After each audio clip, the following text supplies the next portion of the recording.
जय जगन्नाथ सांग मैंने welcome to my mini blog. So आपण मैंने देखुं आम टे बाहरी गोटे आड़े। सो यहाँ गोटे कालिया बस माने आम खाननगर बस स्टैंड अच्छु।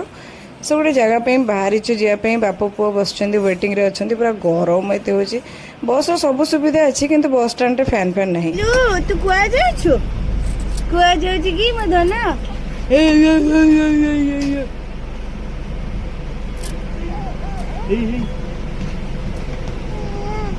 हाँ देखो मु पृष्टि बाबू मो पुओ बहुत दिन पर कूड़े गोटे जावाई बाहरछु। देखो पूरा बस फुल अच्छी। आपण मैंने तो जानीपर मो रास्ता देखले आज्ञा हाँ मु मो घर को जाऊँगी। मो घर है पुरी तो आपण मैंने प्राय जानी।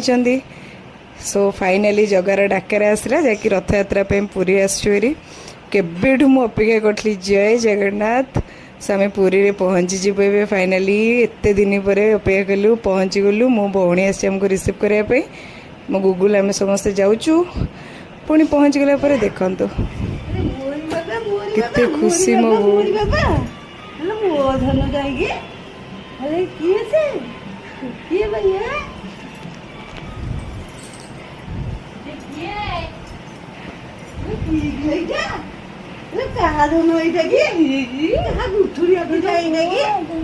घर सुंदर मो घर कहला मो सुंदर होगला कि एटा किए कि मो बाबा एटा किए कि एटा किए कि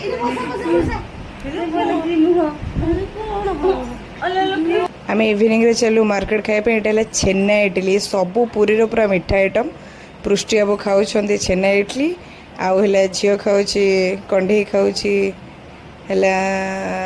सिंगड़ा आलूचप तरकारी सी भी पृष्टि भी सिंगड़ा तरकारी खाऊँ छेना इडली मो पे नहीं। ये सबू सारा आइटम जोटा कि जो मैंने पूरी लोक तो निहाती जानी थे सब खाइबार ना तो ये सबू फेवरेट जिनस मिले ये आम जिते बड़े भी आसू पृष्टि बाबू मुझे सब खाया खाऊ। तो आम चलू पुणे आउे कौन खायापी तो मशरूम पकोड़ा झील खाऊँ पृष्टि बाबू चाउमिन खाऊँ सरला। जय